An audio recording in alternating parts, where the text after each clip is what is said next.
नमस्कार, स्वराज आर्टमध्ये आपल्या सर्वांचं मनपूर्वक स्वागत। आज आपण बघूयात अस्सल विदर्भ पद्धतीच्या नागपूर स्टाईल पुडाच्या वडीची रेसिपी किंवा सांबार वडीची रेसिपी। हिवाळ्यामध्ये आवर्जून घरोघरी ही सांबार वडी बनवतात। विदर्भामध्ये कोथिंबीरीला सांबार असे म्हणतात आणि त्यापासून बनवलेल्या ह्या खमंग वड्या अप्रतिम लागतात। अगदी सोपी अशी रेसिपी आहे, अचूक प्रमाणासह मी तुम्हाला सांगितली आहे। चला तर बघूयात आता याची कृती। पुडाच्या वडीचं किंवा सांबार वडीचं कव्हर बनवण्यासाठी आपल्याला लागणार आहे 1 वाटी बेसन,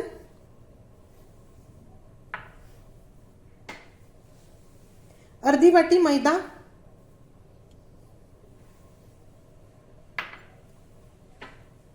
आणि अर्धी वाटी तांदळाचं पीठ घेतलं आहे। तांदळाच्या पिठामुळे याला छान खमंग आणि कुरकुरीतपणा येतो।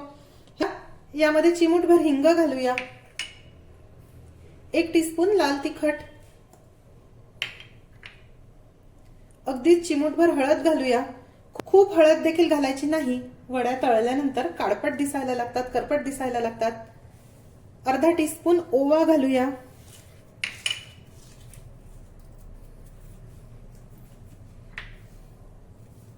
चवीनुसार मीठ घालू,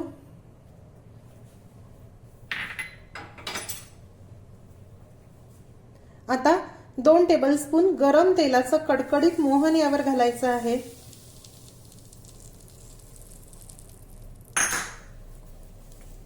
हे छान मिक्स करून घेऊ। ह्या सांबार वडीचं कव्हर बनवण्यासाठी पिठाचं प्रमाण प्रत्येकाचं वेगवेगळं असू शकतं। काही जण फक्त बेसनाचंच कव्हर बनवतात, काही जण बेसन आणि मैदा असं मिळून हे बनवतात।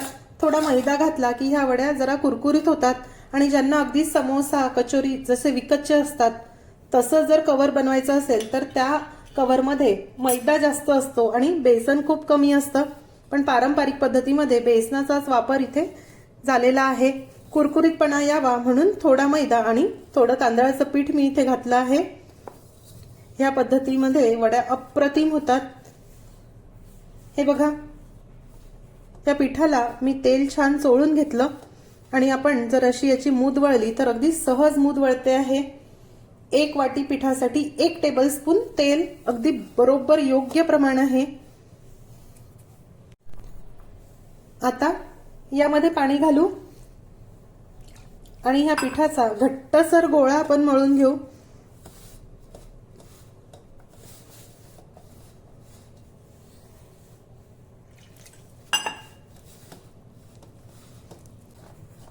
हे बघा, या पद्धतीने घट्ट असा गोळा मी याचा मळून घेतला। असा घट्टच आपल्याला याचा गोळा मळायचा आहे। आता यावर झाकण ठेवू आणि हे पीठ मुरण्यासाठी आपण जरा बाजूला ठेवून देऊ। त्यानंतर स्टफिंग म्हणजे सारण बनवण्यासाठी आपल्याला लागणार आहे 4 वाट्या कोथिंबीर। अगदी ताजी अशी कोथिंबीर मी निवडून घेतली, पाण्याने स्वच्छ धुतली आणि फॅन खाली वाळवून घेतली आहे। ही कोथिंबीर चिरताना यामध्ये पाण्याचा अंश राहायला नको। छान कोरडी आणि सुटसुटीत अशी ही कोथिंबीर आहे। फोडणीसाठी साधारण 1.5 टेबलस्पून तेल मी गरम करायला ठेवलं आहे। हे सारण बनवताना यामध्ये तेल देखील खूप घालायचं नाही। तेल गरम झालं की त्यामध्ये अर्धा टीस्पून जिरे घालूया, अर्धा टीस्पून बडीशोप,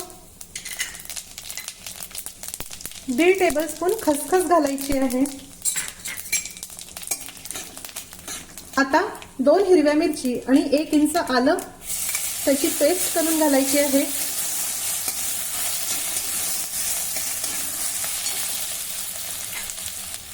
पाव टीस्पून हिंग घालूया,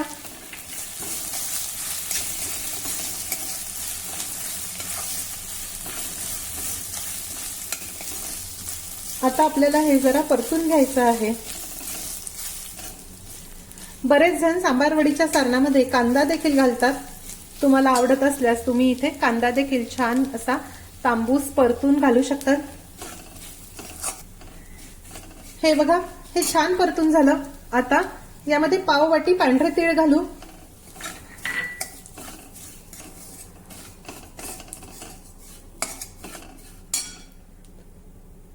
आणि अर्धी वाटी सुक्या खोबऱ्याचा किस, छान बारीक असा किस मी किसून घेतला आहे।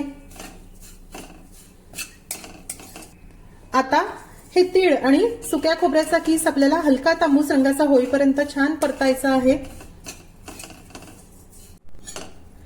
हे बघा, तीळ आणि खोबरं छान हलक्या तांबूस रंगावर परतून झालं आहे. हे परतताना घाई करू नका, मंद आचेवर छान खमंग परता, म्हणजे याची चव खूप मस्त येते.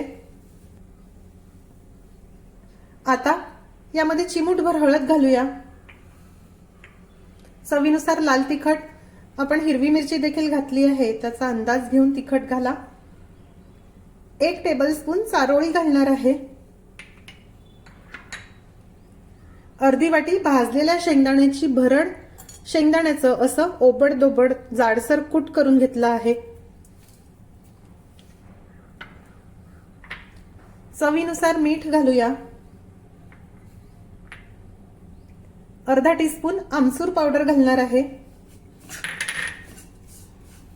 सुरुवातीला तिखट हळद घालू नका, खोबरं भाजणं होईपर्यंत ते करपून जातं, त्यामुळे शेवटी आपल्याला हे घालायचं आहे.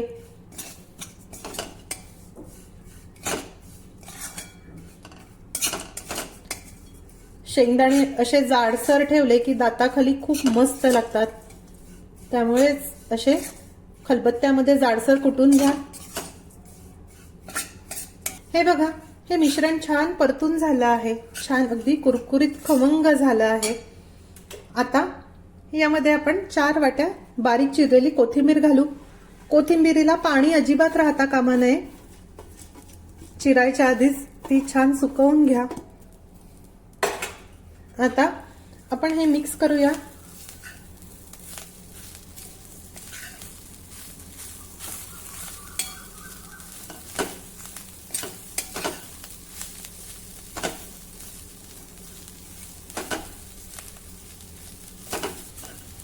आपण हे मिश्रण जसं जसं परततो तसं तसं हे कोथिंबीरीमधील जे पाणी आहे त्यामुळे हे मिश्रण असं जरा ओलसर होतं आणि इथे कोथिंबीर देखील कमी झाली आहे.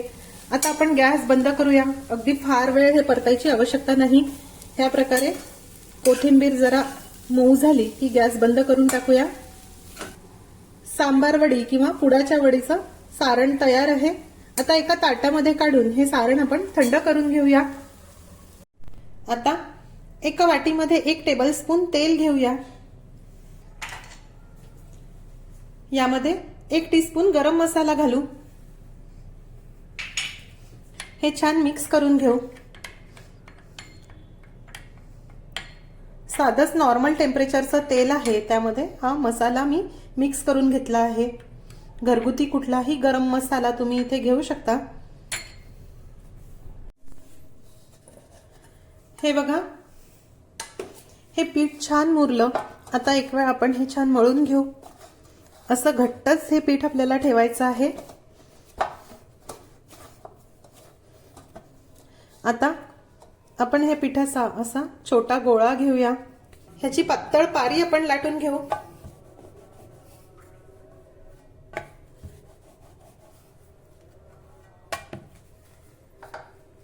आवश्यकता असल्यास थोडं बेसन किंवा तांदळाचं पीठ लावा आणि छान पातळ अशी पारी लाटून घेऊ.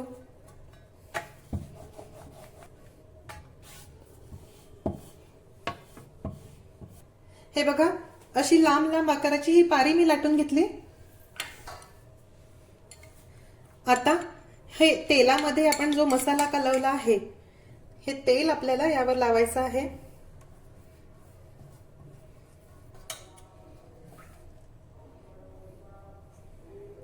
सारण ठेवूया.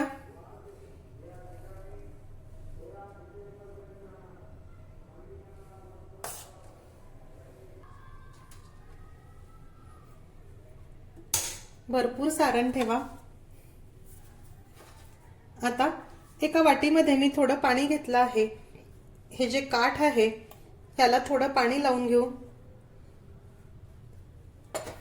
आणि आता आपण याला असं फोल्ड करून घेऊया.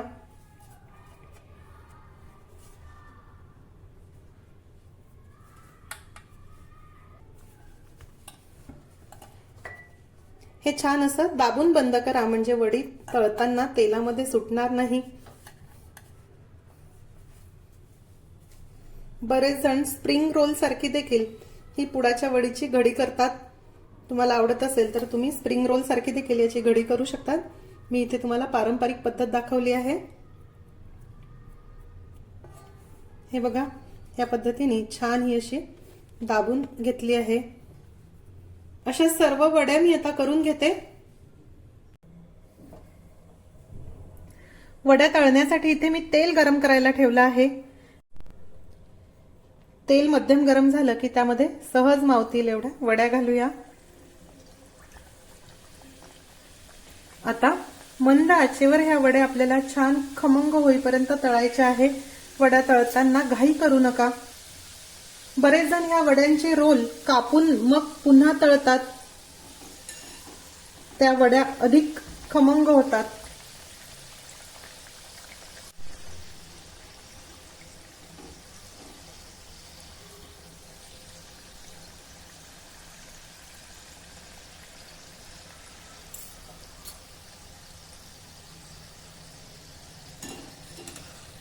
वड्या तळून झाल्या. आता आपण ह्या काढून घेऊया. बघा किती छान रंग याला आला आणि छान अगदी खमंग झाल्या आहे.